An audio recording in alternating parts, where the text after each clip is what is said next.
രണ്ടാം ഘട്ട smart city പദ്ധതിക്ക് തിരുവനന്തപുരം നഗരം നേരത്തെ തന്നെ അനുമതി നേടിയിരുന്നു. എന്നാൽ BJP ഭരണസമിതി അധികാരത്തിലേറിയതിനു ശേഷം സ്മാർട്ട് സിറ്റി പ്രവർത്തനങ്ങൾ പൂർണ്ണമായും നിലച്ച മട്ടാണ്. മാലിന്യ സംസ്കരണത്തിന് പ്രഥമ പരിഗണന നൽകുന്ന രണ്ടാം ഘട്ടത്തെയാണ് മേയർ അട്ടിമറിക്കുന്നത്. മാലിന്യ സംസ്കരണം പൂർണ്ണമായും പാളിയ നഗരസഭയ്ക്ക് ഏറ്റവും ആവശ്യമായ രണ്ടാം ഘട്ടം കണ്ടില്ലെന്ന് നടിക്കുകയാണ് എന്നത് പ്രതിഷേധാർഹമാണ്. കേന്ദ്ര സംസ്ഥാന സർക്കാരുകളും കോർപ്പറേഷനും തമ്മിലുള്ള കരാർ പ്രകാരമാണ് സ്മാർട്ട് സിറ്റി പദ്ധതികൾ നടപ്പിലാക്കുന്നത്. ഇതുപ്രകാരം രണ്ടാം ഘട്ടത്തിലേക്ക് തെരഞ്ഞെടുക്കപ്പെട്ട കേരളത്തിലെ ഏക നഗരമാണ് തിരുവനന്തപുരം.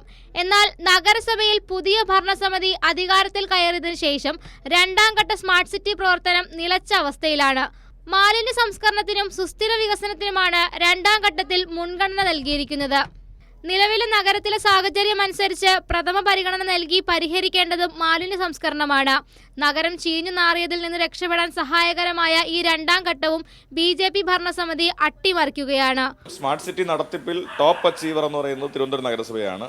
സ്മാർട്ട് സിറ്റി 2.0-ൽ ഇന്ത്യയിലെ 18 നഗരങ്ങളിൽ ആദ്യമായി തിരഞ്ഞെടുക്കപ്പെട്ട നഗരം തിരുവനന്തപുരമാണ്. ഒന്നാം സ്ഥാനത്തേക്ക് തിരഞ്ഞെടുക്കപ്പെട്ടതാണ്. സ്മാർട്ട് സിറ്റി 2.0-ൽ ഏതാണ്ട് 200 കോടി രൂപയോളം മാലിന്യ നിർമ്മാർജ്ജന പ്രവർത്തനത്തിന് വേണ്ടി മാത്രമാണ് നീക്കി വെച്ചിരിക്കുന്നത്. അദ്ദേഹം ഈ പദ്ധതി ഒന്ന് നടപ്പാക്കിയാൽ മതി. എല്ലാ മാർക്കറ്റുകളിലും സ്ഥാപനങ്ങളിലും ഓർഗാനിക് വേസ്റ്റ് കൺവെർട്ടറുകൾ, സെൻസറുകളാൽ പ്രവർത്തിക്കുന്ന എയറോബിക് ബിന്നുകൾ, കല്ലടിമുഖം, മണക്കാട്, മുട്ടത്തറ എന്നിവിടങ്ങളിൽ RDF പ്ലാന്റ് എന്നിവയെല്ലാം ഉൾപ്പെടുന്നതാണ് രണ്ടാം ഘട്ടം. ഇതിനു പുറമെ ശുചീകരണ യന്ത്രങ്ങൾ, മെറ്റീരിയൽ റിക്കവറി ഫെസിലിറ്റികളുടെ സൗകര്യങ്ങൾ വർദ്ധിപ്പിക്കൽ തുടങ്ങിയ പ്രവർത്തനങ്ങളുമുണ്ട്.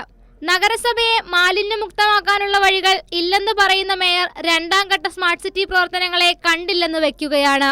ശാസ്ത്രീയമായി മാലിന്യ സംസ്കരണം നടത്തുന്നതിൽ പരാജയപ്പെട്ട നഗരസഭ ഇനിയെങ്കിലും സ്മാർട്ട് സിറ്റി പ്രവർത്തനങ്ങൾ ഏകോപിപ്പിച്ച് മുന്നോട്ട് കൊണ്ടുപോകണം.